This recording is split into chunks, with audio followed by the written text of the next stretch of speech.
This is Shaun Brown from Boxing Social in association with Betfred. Delighted to be joined today by Frank Warren. Frank, how was your weekend? It was fine, thanks, Shaun. How was yours? Yeah, quite hectic as always. Frank, I just want to go back to last week. I spoke to you a few times last week. Can you sum up last week for you? It was a good week. Yeah. No, it was a good week. Yeah, it was quite well. The week ended well, and there was a lot of to and froing leading up to Friday. Sorry about that. All right. Yeah, there was to and froing leading up to Friday. But obviously, we won the purse bid after a lot of hard work, and we were delighted to win that. And obviously, that puts us in a good position moving forward to put the big fight on in the UK that everybody wants to see, which is Tyson against Dillian, who's been, over 1,000 days waiting for his opportunity. Well, now he's got it, and he's getting a record payday for it. How confident were you, Frank, of actually coming out on top? I thought we'd win unless somebody went crazy. Yeah. Some left field, I don't know, some country or something put the money up, wanted to take the event there. Other than that, I was quite confident we'd win. Now, obviously, when the details was announced, it did state that this was a record purse bid.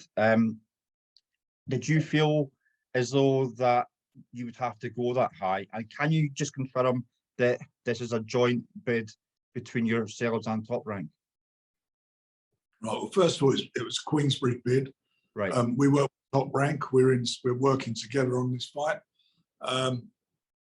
and obviously it's important for us to ensure that we had ESPN working on it as well as BT, and we're delighted. I'm delighted to be working with Bob on it. Bob will be over for the press conference next week.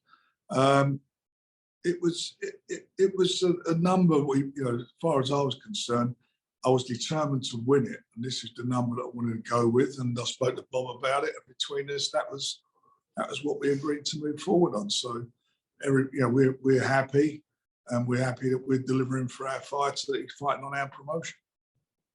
Since then, there's been a lot of reaction from fans who are very happy with the fight. There's obviously been reaction from yourselves and Top Rank, all happy that you've won. But there has been quite a deafening silence from the opposition, Eddie Hearn and Mr. White. Are you quite surprised that there's been no reaction whatsoever, or is that for you kind of standard practice anyway when someone loses? Well, with Matchroom, Eddie Hearn, when they're around because you can hear them. And we done what we had to do. We put our bid in to make sure that that Tyson fought on our promotion. So that's that. As far as Dillian's concerned, I think he's just waiting. I hope he's just waiting for the contracts to be sent to him, and we deal with him. There's been nothing adverse coming back from him yet. And as far as his team are concerned, on Friday, just before the bid, literally half hour before the bids went in, Ben Shalom came on with his lawyer, and we were talking and trying to do something, but it was just we didn't have enough time to do anything. Right. So we just put our bid in.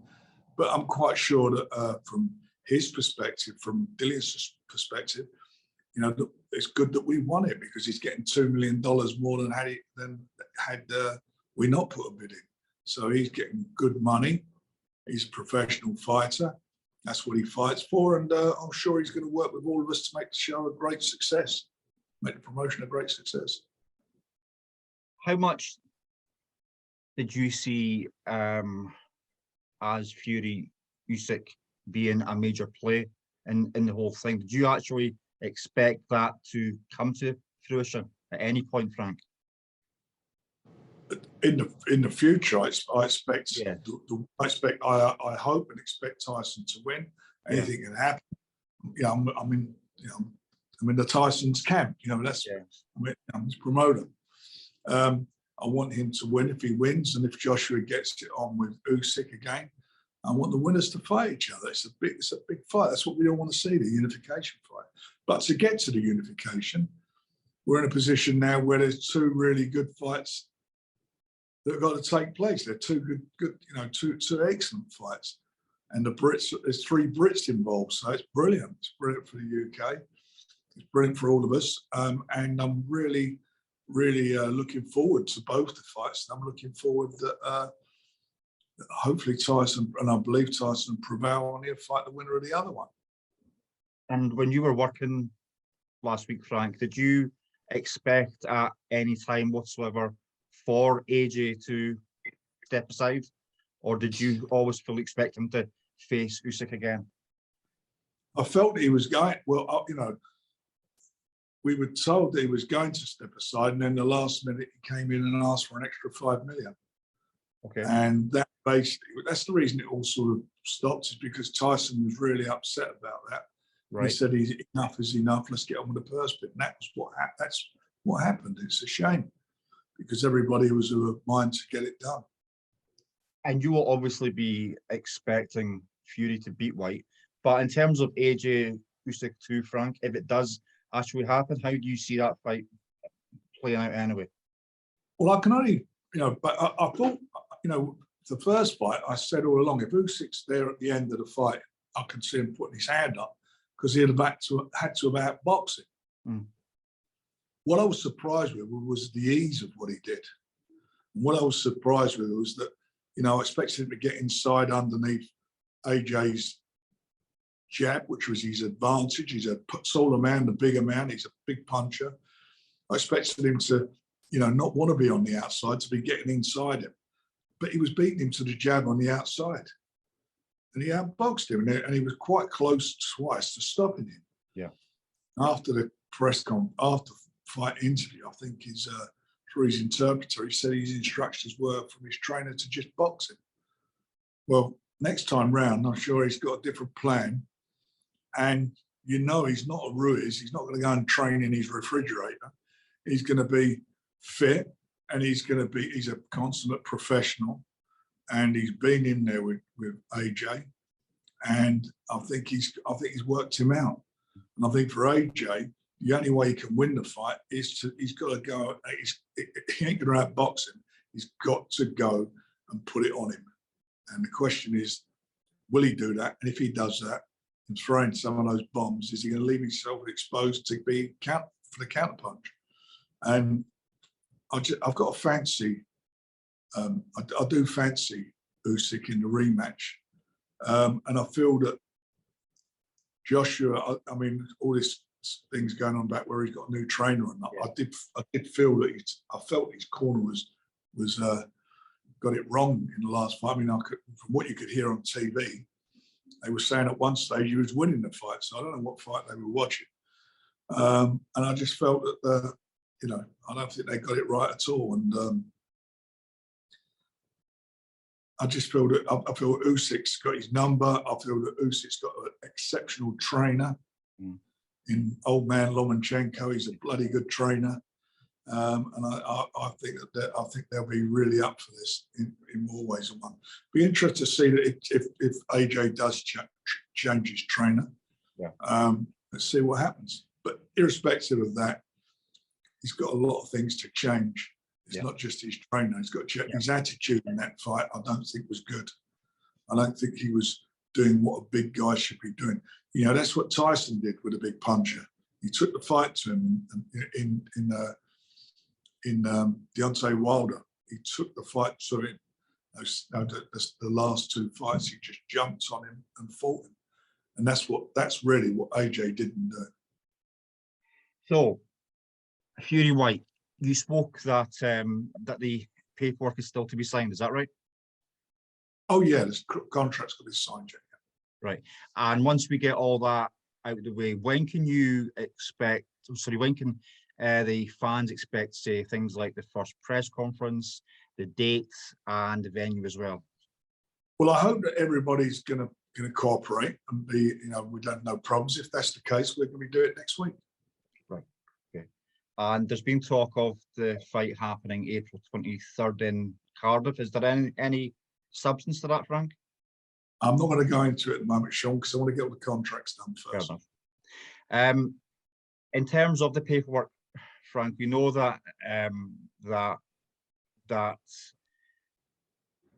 relationships between yourselves and Matchroom aren't exactly strong. Are you expecting everything to go straightforward, or do you have a plan B just in case? It's nothing to do with Matchroom. We're dealing direct with Deontay's team, and as I mentioned before, just before the fight, half hour before the fight, we were talking with Ben Shalom and his attorney, Jeff Bentz. There's nothing to do with Matchroom. Right. Okay. So that's who we were speaking to. But you know, it's up to him. He wants us to go through Matchroom, then we will. If we don't have to, then we won't.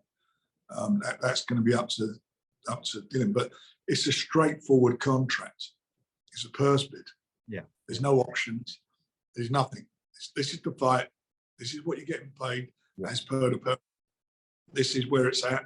Just be there. And hopefully, and I hope, help us promote the thing, because you know it's good. It's a great fight for the fans. It's going to be a big occasion.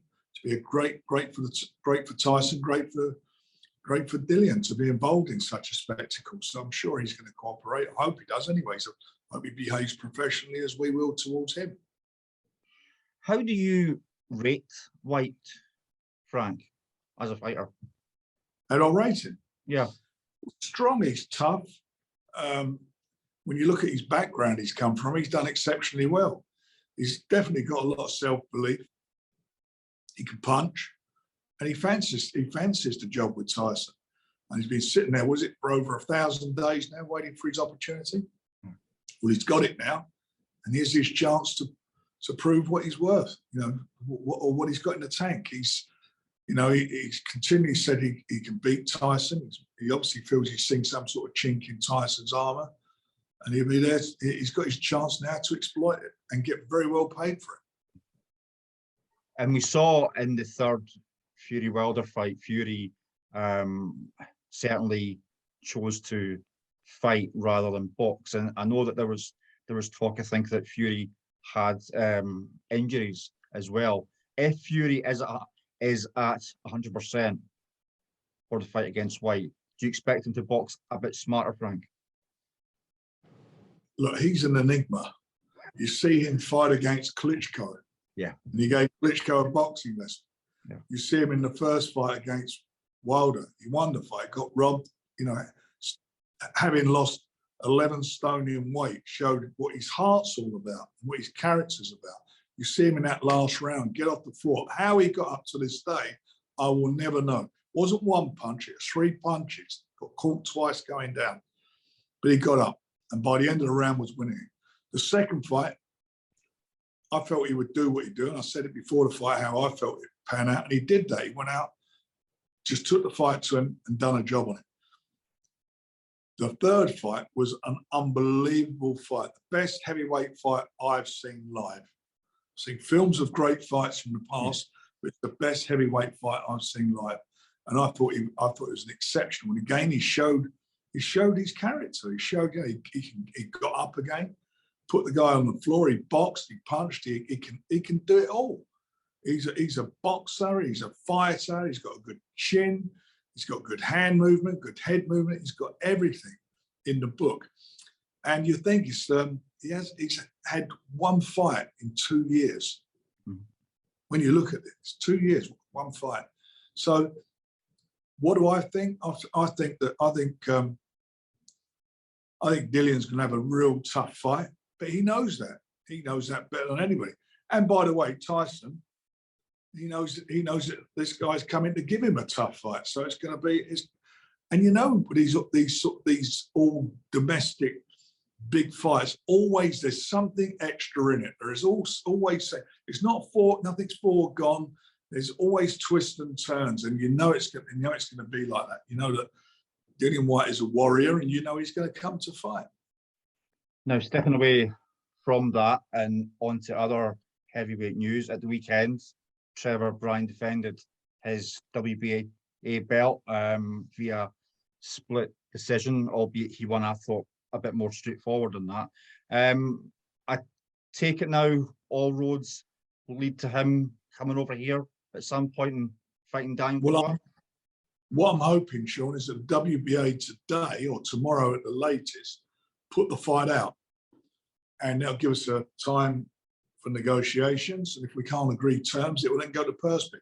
I want them to put a very short term of negotiation, because if we can't agree it within a few days, let's get on with the purse bid. Fair enough. Okay. Zach Parker against Andrade. I did see that the WBO have instructed all parties to come to an agreement, I think, within 10 days. Are you confident that that can happen and that you can get Andrade over here on your promotion? My son George, he reached out for Matchroom, I think it was either a day or 2 days ago. We hadn't any response yet, but we'll have we'll be negotiating with them. If we don't get anywhere, we'll go to the purse bids again. Of course, I want Zach to have the home advantage. It's a tough fight for him. Andrade's a good champion. He's coming up from middleweight to super middleweight. Zach's a big middleweight, and he's a good fighter. He's a better boxer than people give him credit for. So I think we're going to see something a bit special with it, and hopefully it's going to be in the UK. Yeah, and there seems to be an opponent out for David Avanesian. Is that right? Yeah. So that's we've been hanging around waiting again for this Ortiz situation to be sorted out, which that's already WBC ordered, and we're just waiting for it to give him a fight, and then we'll get on it. But he's ready to fight anybody, any champion. It's not like he's on a learning curve or anything. He's got plenty of experience. And he's a smart operator. He's a very exciting fighter, and he's going to be a handful for anyone.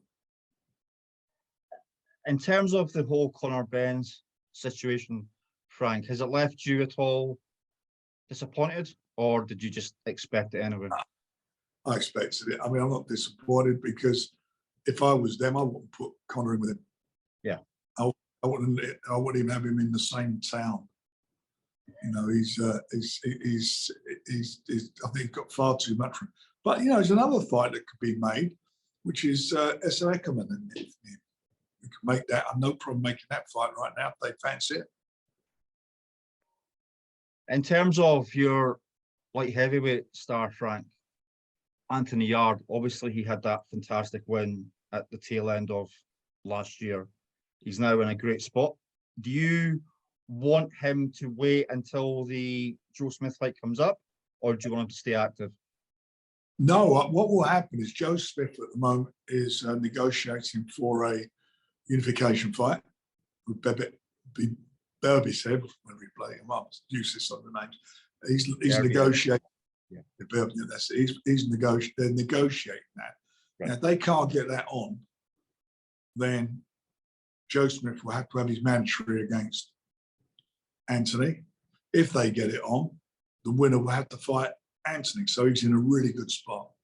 He's in a very good position. I mean, all our guys, we worked very hard in the last sort of 18 months to maneuver them and get them into the spots they're in, and they're all well positioned now for the future.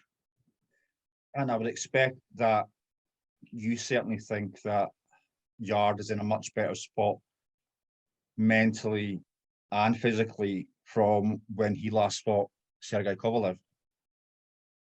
Oh yeah, he should have won that fight. I mean, he was 10 seconds away from winning it, but what he did in the late stage of the fight, he should have done that early.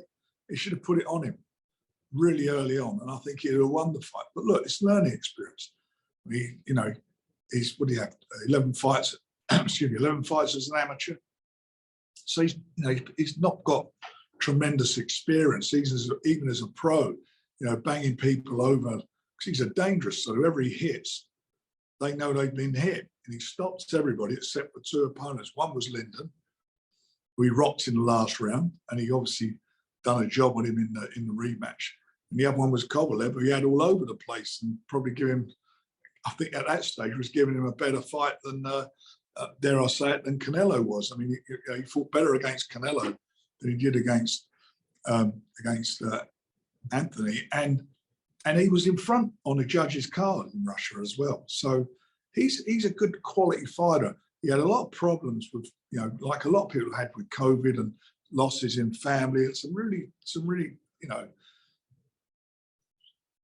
bad things happened, as has happened to a lot of people. But he's in a better place now, and that performance that he showed against Lyndon Arthur, that is what I know he can do. The head movement was there, the jab was there. He was right on the money. He wasn't following anyone around. He just cut the ring down and done what he had to do.